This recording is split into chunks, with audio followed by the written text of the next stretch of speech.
सुखदेव सिंह गोगामेडी हत्याकांड मामले में अब तक का सबसे बड़ा अपडेट सामने आया है। सोशल मीडिया पर वे अलग अलग मीडिया रिपोर्ट में ये चर्चाएं चल रही थी कि आनंदपाल की बेटी चरणजीत उर्फ चिन्नू का इसमें हाथ हो सकता है, लेकिन आज पहली बार चिन्नू खुद सोशल मीडिया के जरिए सामने आई और उसने एक वीडियो बयान जारी किया। लंबे समय बाद चिन्नू का कोई वीडियो या फोटो आज मीडिया के सामने या जनता के सामने आया है, क्योंकि चरणजीत उर्फ चिन्नू को आज मजबूरी में वीडियो बनाना ही पड़ा। आज चिन्नू ने इस वीडियो के जरिए अपनी स्थिति स्पष्ट करी और सुखदेव सिंह गोगामेडी को काकोसा कहा और ये कहा कि काकोसा के इस मामले में उनका कोई हाथ नहीं है, राजनीतिक द्वेष के कारण उन्हें फंसाने की साजिश की जा रही है। और ये भी कहा कि जिस तरीके से उनके पापा आनंदपाल को राजनीतिक द्वेष के कारण मुकदमे दर्ज हुए, ठीक उसी तरीके से उसे भी निशाने पर लिया जा रहा है।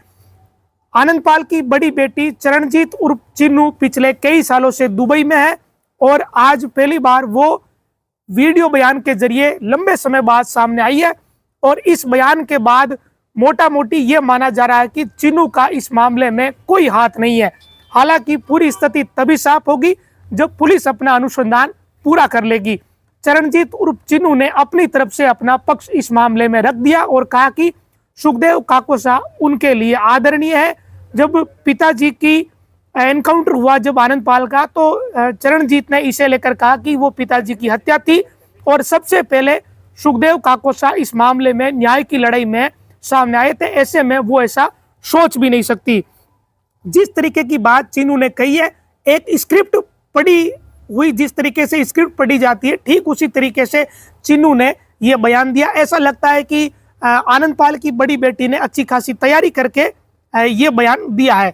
तो मैं वो बयान आपको पढ़ के पूरा सुना देता हूं। जैसा कि चिन्नू ने अपने वीडियो बयान में कहा, ये कहा कि आदरणीय सुखदेव काकोसा को मैं श्रद्धांजलि अर्पित करती हूँ, भावपूर्ण श्रद्धांजलि।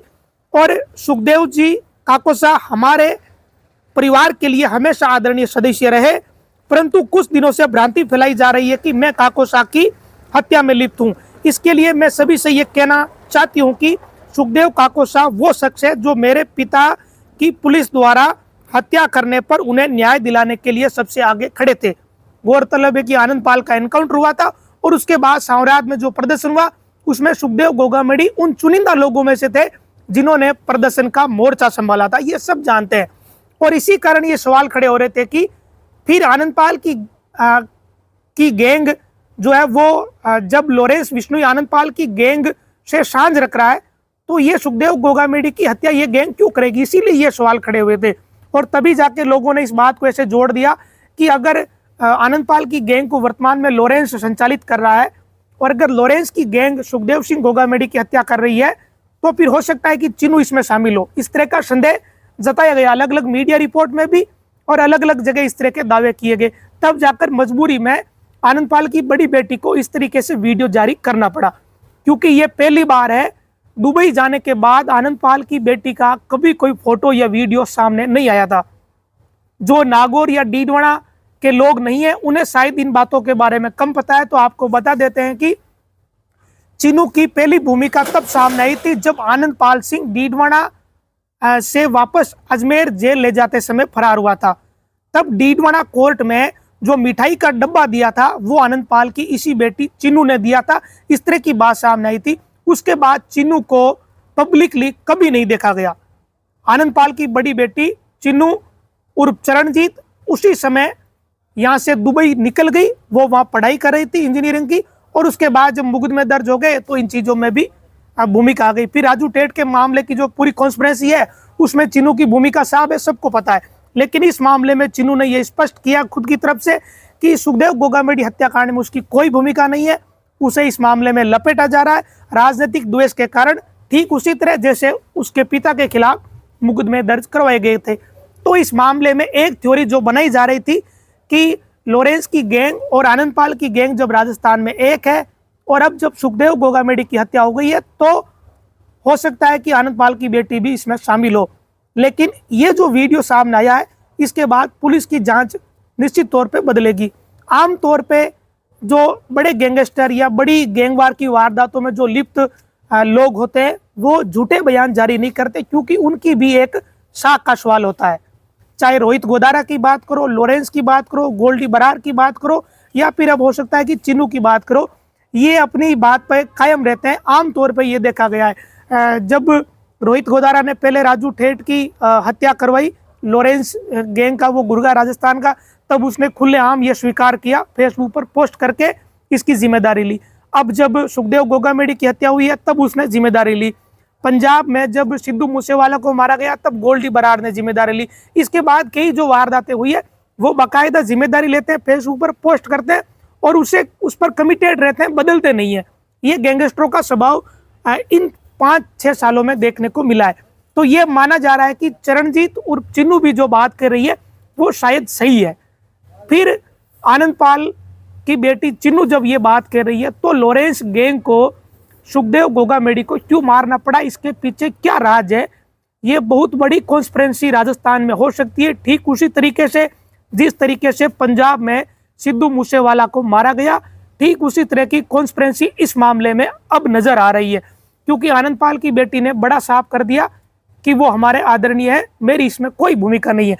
हालांकि ये बात सब जानते हैं कि पिछले साल दिसंबर तक आनंदपाल की बेटी व रोहित गोदारा की सांझ थी, दोनों संपर्क में थे, और चरणजीत व बलवीर बानुड़ा के बेटे सुभाष बानुड़ा ने ही राजू ठेठ को मारने की पूरी साजिश कॉन्स्पिरेसी रची थी, और उनके कहने से ही लॉरेंस गैंग के रोहित गोदारा ने अपने शूटर भेजकर राजू ठेठ की हत्या करवाई थी।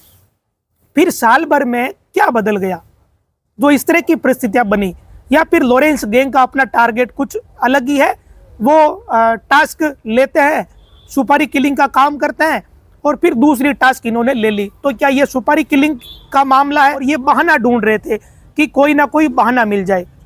ये पंजाब के जो जितने भी बड़े गैंगस्टर हैं उनका स्वभाव रहा है कि वो विरोधी गैंग के किसी व्यक्ति को या अपने विरोध चलने वाले किसी व्यक्ति को मारने के लिए पहले बहाना ढूंढते हैं और फिर उस बहाने से उसकी हत्या कर देते हैं। इस मामले में क्या है ये अभी स्पष्ट तौर पे सामने नहीं आया। जब इसका शूटर नितिन फौजी व रोहित राठौड़ गिरफ्तार होंगे और जो लॉरेंस का सबसे अहम साथी कह सकते हैं संपत नेहरा, इनको टेबल पर बैठाकर जो पुलिस आमने सामने पूछताछ करेगी तभी जाके ये चीजें साफ होगी। लेकिन एक बात साफ हो गई है कि सुखदेव सिंह गोगामेडी हत्याकांड मामले में आनंदपाल की गैंग का कोई भी सदस्य लिप्त नहीं है। कम से कम चिन्नू ने जो बयान दिया है उस बात पे अगर भरोसा किया जाए तब तक ये मान सकते हैं कि आनंदपाल से जुड़े हुए किसी भी व्यक्ति की इसमें भूमिका नहीं दिख रही। उसके पीछे एक कारण और भी है, अगर आनंदपाल से जुड़े हुए किसी भी व्यक्ति की भूमिका होती तो फिर मंजीत पाल 5 दिसंबर को ही जयपुर नहीं जाते। जिस समय हत्या हुई उसके तुरंत बाद मंजीत पाल ने वीडियो डालकर ये अपील की थी कि सुखदेव गोगामेडी ने हमारे परिवार की मदद करी है, ऐसे में हम भी सुखदेव सिंह गोगामेडी के न्याय के लिए जयपुर जा रहे हैं, ज़्यादा से ज़्यादा लोग पहुंचो। अगर इस आनंदपाल से जुड़े हुए किसी भी व्यक्ति की इसमें इन्वॉल्वमेंट होती तो शायद वो इस तरीके से खुलेआम उस धरने पे नहीं जाते। मोटे तौर पे तो उसी दिन चीज़ें थोड़ी थोड़ी क्लियर हो गई थी, लेकिन फिर ये संदेह हुआ कि हो सकता है कि आनंदपाल की बेटी का इन्वॉल्वमेंट रहा हो, चरणजीत और चिन्नू का। लेकिन अब चिन्नू भी सामने आ गई है, उसने भी अपनी स्थिति स्पष्ट कर दी है। क्या मात्र संपत नेहरा के कहने से ये हत्या हुई है? तो इसके पीछे के कारण क्या है? सबसे अहम बात रहेगी कारण, क्योंकि ये जो पूरी की पूरी कॉन्स्पिरेसी है ठीक उसी तरीके से मूव कर रही है जैसे पंजाब में सिद्धू मूसेवाला के मामले में मूव कर रही थी। वहां भी अलग अलग तरह की खूब सारी बातें चली थी और फिर लास्ट में ये पता चला कि हमारा एक साथी है विक्की बिड्डू खेड़ा, उसकी हत्या बम्बिया गैंग ने की थी और सिद्धू मूसेवाला बम्बिया गैंग को संरक्षण दे रहे थे। इस तरह के आरोप लॉरेंस की गैंग ने लगाए और उसी बहाने से हत्या कर दी। तो क्या इस मामले में भी ठीक ऐसा ही है कि सुखदेव सिंह गोगामेडी पे ये आरोप लगाना कि वो दुश्मनों की मदद कर रहे थे? तो फिर स्पष्ट अभी हुआ नहीं कि ये दुश्मन कौन है, लॉरेंस गैंग के दुश्मन कौन है जिनका सहयोग या मदद सुखदेव सिंह गोगामेडी कर रहे थे, या फिर मदद कर रहे थे या नहीं कर रहे थे, ये लोग केवल बहाना ही ढूंढ रहे थे। तो ये सारी चीजें तभी साफ होगी जब इन 3-4 लोगों की गिरफ्तारियां होगी। आगे इसमें कोई अपडेट रहेगा तो हम आपके साथ जरूर साझा करेंगे। लेकिन अहम बात यह कि आनंदपाल की बेटी चरणजीत उर्फ चिन्नू पहली बार किसी वीडियो के जरिए सामने आई है। जब आनंदपाल यहाँ से फरार हुआ था डीडवाना से तो उस दिन वो पब्लिकली देखी गई। उसके बाद कभी आनंद पाल की बेटी को पब्लिक में नहीं देखा गया। ये पहला वीडियो ही सामने आया। अब तक आनंद पाल की बेटी का सिर्फ एक फोटो सोशल मीडिया व पुलिस की रिपोर्ट में तैर रहा था, लेकिन अब एक वीडियो भी इसमें शामिल हो गया है।